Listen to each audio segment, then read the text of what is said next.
High বন্ধুরা, good নুন। আমরা আগের দিন প্রথম ক্লাস শুরু করেছিলাম বেসিক অর্গানিক কেমিস্ট্রি। আমরা শেষ করেছিলাম SN one reaction. SN one reaction শেষ করেছিলাম, যার ফুল মিনিং হচ্ছে সাবস্টিটিউশন নিউক্লিওফাইল ইউনিমলিকুলার। সাবস্টিটিউশন মানে প্রতিস্থাপন, একজনকে আরেকজন প্রতিস্থাপন করবে। নিউক্লিওফাইল মানে যাদের ইলেকট্রনের প্রাচুর্য আছে, রিচ অফ ইলেকট্রন, যাদের ইলেকট্রনের বেশি আছে, তাদের হয় লোন পেয়ার থাকতে হবে অষ্টক পূর্ণ থাকা অবস্থায়, আদারওয়াইজ নেগেটিভ চার্জ থাকতে হবে, তাদেরকে আমরা নিউক্লিওফাইল বলি। যখন এরকম একটা নিউক্লিওফাইল আরেকটা নিউক্লিওফাইলকে যখন সরিয়ে দেয়, তার নামই হচ্ছে প্রতিস্থাপন। ইংলিশে বলে সাবস্টিটিউশন, সেখান থেকে নেওয়া হয়েছে এস। এই বিক্রিয়াটা যদি একজনের উপর নির্ভর করে, কারণ প্রতিস্থাপন হতে দুজন লাগে, একজনকে আরেকজন সরিয়ে দেবে। যদি একজনের উপর নির্ভরশীল হয় তাহলে এসএন অন। আজকে আমরা পড়ব এসএন অন বিক্রিয়ার ত্রিমাত্রিক রসায়ন। এসএন অন বিক্রিয়ার ত্রিমাত্রিক রসায়ন।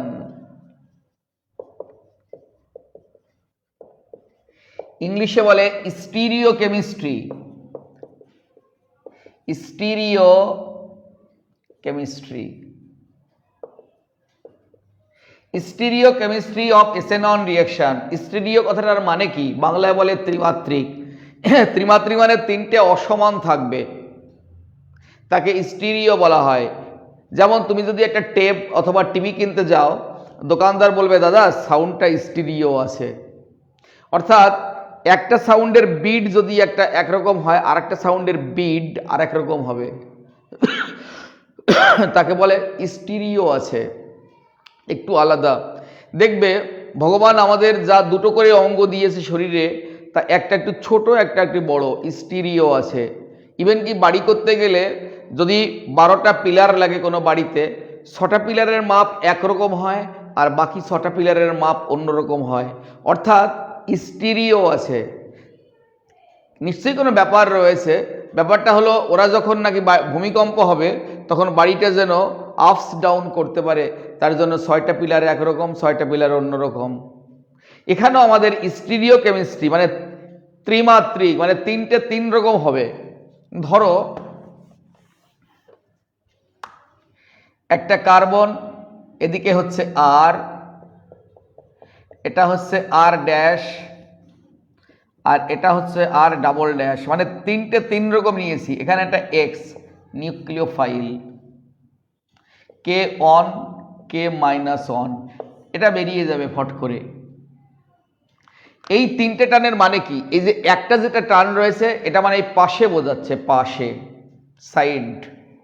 আচ্ছা, যেটা এইভাবে রয়েছে ঝিরি ঝিরি ঝিরি, এটা মানে পেছনে রয়েছে, পেছনে। আর যেটা এইভাবে এইভাবে থাকতে পারে বা এখানে বোল্ড করা থাকতে পারে, এটা মানে হলো সামনে। সামনে হলে পরে এই জন্য 3D বলা হয়। এবার এক্সট্রা বেরিয়ে গেল, কি পড়ে থাকবে?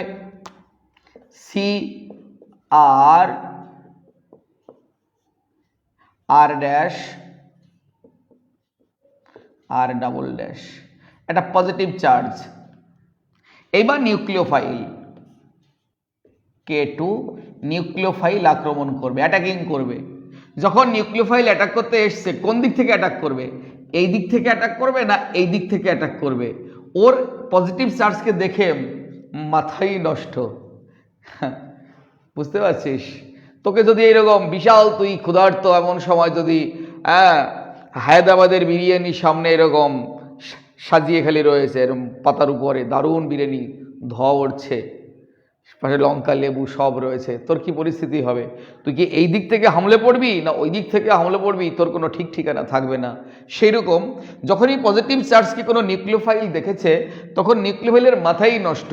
ও কোন দিক থেকে অ্যাটাকিং করবে ও বুঝতে পারবে না। আচ্ছা, তাই কি করবে ও? আমাদের নিচে জায়গা কম, আমি উপরে লিখছি। দেখা যাচ্ছে 50% অ্যাটাকিং এই পাশ থেকে হবে, আর ঝিরি ঝিরি আর ড্যাশ আর ডাবল ড্যাশ, আর 50% অ্যাটাকিং এই পাশে হবে।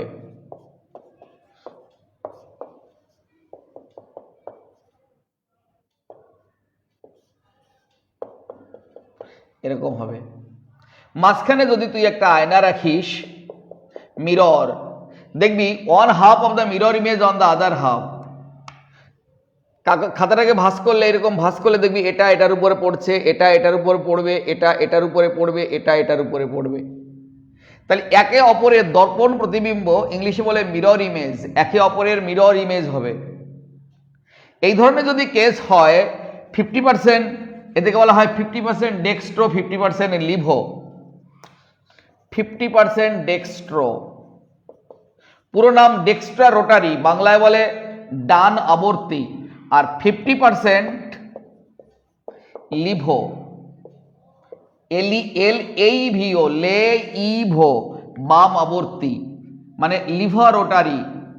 লাইট পড়লে এটা ডান দিকে ঘুরে যায় বলে এদেরকে বলে ডেক্সট্রো, আর লাইট পড়লে এদেরকে বাম দিকে ঘুরে যায় বলে এদেরকে বলা হয় লিভো।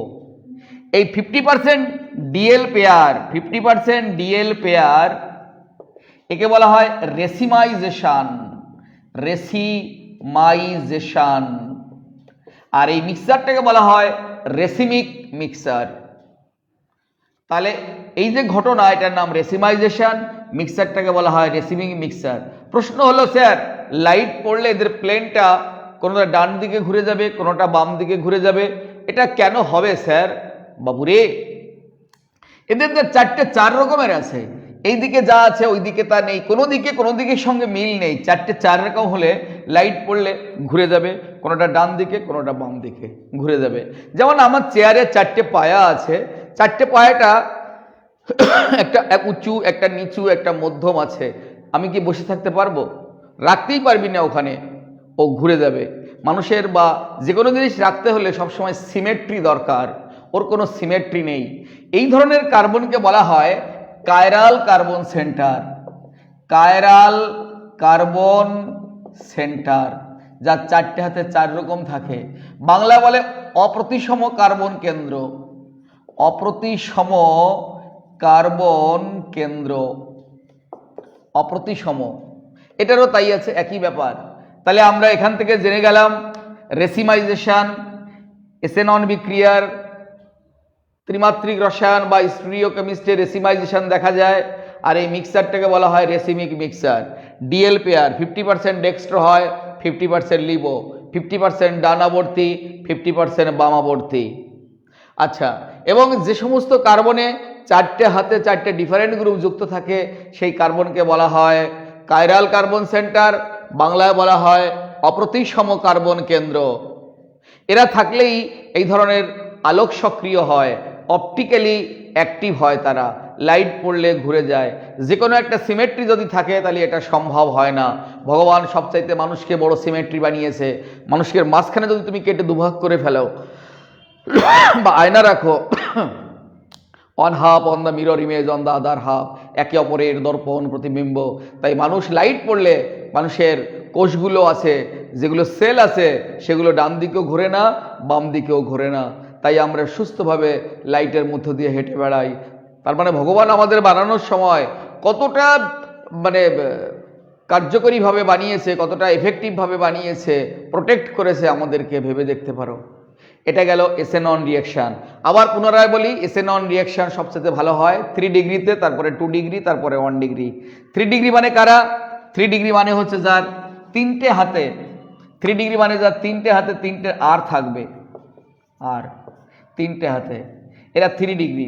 তাহলে 2 ডিগ্রি মানে যার 2টো আর থাকবে, 1 ডিগ্রি মানে যার 1টা আর থাকবে। 3 ডিগ্রি সবার সাথে আগে যাবে, কারণ এসেনন বিক্রিয়া ভায়া কার্বোক্যাটায়ন এই রিয়াকশান হয়। তাই এসেনন রিয়াকশান 3 ডিগ্রিতে বেশি ভালো হয়, তারপরে 2 ডিগ্রি, তারপরে 1 ডিগ্রি। নাম এসেনন বিক্রিয়া, কিন্তু এটা 2 স্টেপে হয়। প্রথম স্টেপে কার্বোক্যাটায়ন হয়, দ্বিতীয় স্টেপে ফার্দার আরেকটা নিউক্লিওফাইল অ্যাটাকিং করে। আর এটা কেবলমাত্র লিভিং গ্রুপের উপর নির্ভরশীল, লিভিং গ্রুপের উপর নির্ভরশীল, কখনো এন্টারিং গ্রুপের উপর নির্ভর হয় না। যাকে আমরা এখন SN2 রিয়াকশান পড়বো। আচ্ছা, কিন্তু স্যার SN3 রিয়াকশান, বাবুরে SN3 রিয়াকশানের পৃথিবীতে অস্তিত্ব নেই, কারণ রিপ্লেসমেন্ট বা সাবস্টিটিউশন সবসময় দুজনের উপর নির্ভর করে। একজন আসছে, একজন যাবে, তৃতীয় ব্যক্তির কি কাজ যে ও সেখানে থাকবে? যাক, আমরা এখন বোর্ডে লিখছি SN2 রিয়াকশান।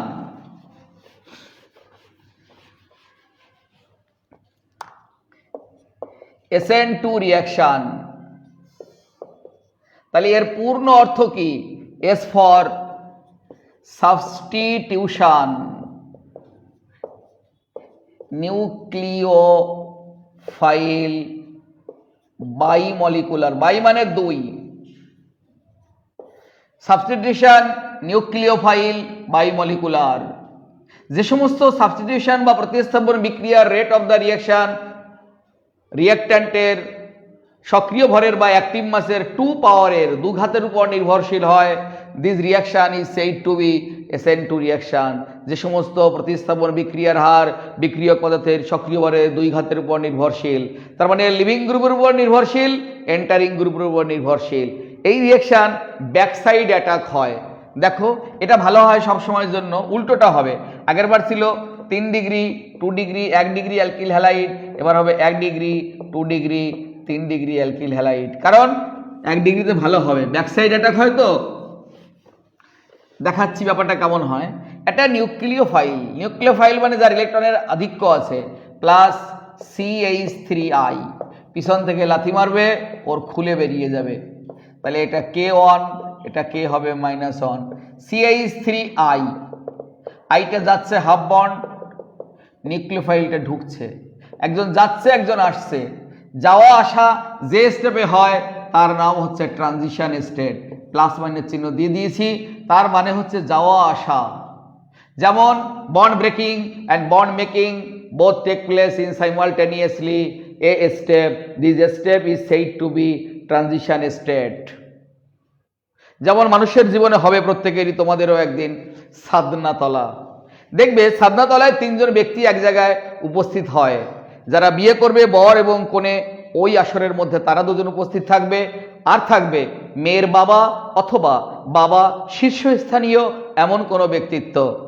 পুরোহিত মশাই যে সময় মন্ত্র পড়ে বাবার গোত্রের সাথে মেয়ের গোত্রের বন্ডটা ব্রেকিং করবে, ঠিক সেই সময়ই উনি বরের গোত্রের সাথে মেকিং করে দেবে। তাই bond breaking and bond making both take place in simultaneously a state, this state is known as transition state. এরও সেরকম হয়েছে, তার মানে যখন ঘরে ফিরে যাবে K2 হবে, মানে শেষ স্টেপটায় CH3 নিউক্লিওফাইল হয়েছে, ব্যাকসাইড অ্যাটাক। তাহলে দেখো ইনভার্সন কনফিগারেশন হয়েছে, এর যেদিকে আই রয়েছে এর তার উল্টো দিকে নিউক্লিওফাইল হয়েছে, উল্টো হয়েছে বলে ইনভার্স হয়েছে বলে এটার নাম রাখা হয় ইনভার্সন কনফিগারেশন। এটা সবসময়ের জন্য SN মানে 1 ডিগ্রিতে ভালো হয়। কেন? কারণ খুব তাড়াতাড়ি কার্বনকে অ্যাটাক করতে পারে। যদি এরকম হতো ওর কখনো যে এখানে I আর এখানে CH3, এখানে আর একটা CH3, এখানে একটা CH3, তখন এই নিউক্লিওফাইলের অ্যাটাক করতে খুব সমস্যা হতো। এর সাথে তখন এর স্টিয়ারিক হিন্ডারেন্স বা বিতণ্ডা দেখা যেত, স্টিয়ারিক ক্রাউডিং দেখা যেত, ফলে rate of the reaction slower হয়ে যেত। তাই SN2 রিয়াকশন 1 ডিগ্রিতে ভালো হয়, এটা সব সময়ের জন্য আমাদের মনে রাখতে হবে। আর নাম SN2 রিয়াকশন, কিন্তু অন স্টেপ পাথওয়ে রিয়াকশন, বিক্রিয়াটা এক ধাপেই সম্পন্ন হয়। পার্থক্য আসতে পারে, what is the difference between SN1 and SN2 reaction. এবার দেখো আমরা SN2 রিয়াকশনের স্টিরিও কেমিস্ট্রি বা ত্রিমাত্রিক রসায়ন একইভাবে করব। তখন এদিকে একটা আর, ঝিরি ঝিরি ঝিরি এদিকে একটা আর, এটা হচ্ছে বোল্ড করা আর ড্যাশ। নিউক্লিওফাইল পিছন থেকে এসে সজোরে লাথি মারিয়েছে, এ এক্সটা খুলে বেরিয়ে যাবে, এটা প্লাস সাইন দিয়ে দিই, তাহলে দেখতে কেমন হবে? CR ঝিরি ঝিরি আর ড্যাশ আর double dash dot dot dot dot dot dot, এটা একটা নিউক্লিওফাইল, এটা একটা এক্স, এটার নাম হলো ট্রানজিশন স্টেট, প্লাস মাইনাস, এটা উভমুখী সাইন করে দাও, K1 K-1। যখন এটা K2 হয়ে যাবে তখন কি হচ্ছে? CR ঝিরি ঝিরি ঝিরি আর ড্যাশ আর ডাবল ড্যাশ, এটা একটা নিউক্লিওফাইল। এটা এটার উল্টো হয়েছে বলে এটাকে বলি আমরা ইনভার্সন কনফিগারেশন। ওর হয়েছিল রেসিমাইজেশন, এর হয়েছে ইনভার্সন, ইনভার্স থেকে এসছে কথাটা, ইনভার্সন কনফিগারেশন। তার মানে SN1 রিয়াকশন কার ভালো হয়? সবসময় জন্য 1 ডিগ্রি 3 ডিগ্রি, 3 2 1। SN2 উল্টোটা 1 2 3। এই হলো SN1 SN2 রিয়াকশন। আচ্ছা, আমি নিউক্লিওফাইল ইলেকট্রোফাইল সম্বন্ধে আরেকবার বলি। ইলেকট্রোফাইল কথাটার মানে হলো ইলেকট্রনের অভাব বা ডেফিসিয়েন্সি যাদের পজিটিভ আছে বা যাদের বিলো অক্টেট, যাদের অক্টেট পূর্ণ হয়নি, বিলো অক্টেট রয়েছে, যেমন BCl3, CCl2, AlCl3। আর যখনই ওভার অক্টেট হবে, রিস মানে ধ্বনি, রিস অফ ইলেকট্রন, তারা হচ্ছে নিউক্লিওফাইল। যাদের ইলেকট্রনের প্রাচুর্য আছে তারা হচ্ছে ইলেকট্রোফাইল। যেমন NH2 এদের মাইনাস সাইন থাকে সাধারণত, OH মাইনাস সাইন এরকম থাকে। বাম দিক থেকে ডান দিকে গেলে, if you go left to right in a period of the periodic table, then the nucleophilicity এটা ধীরে ধীরে কমতে থাকে। তার মানে ওরা বেশি নেগেটিভ হয়, ইলেকট্রনকে নিজের দিকে অ্যাট্রাকশন করে।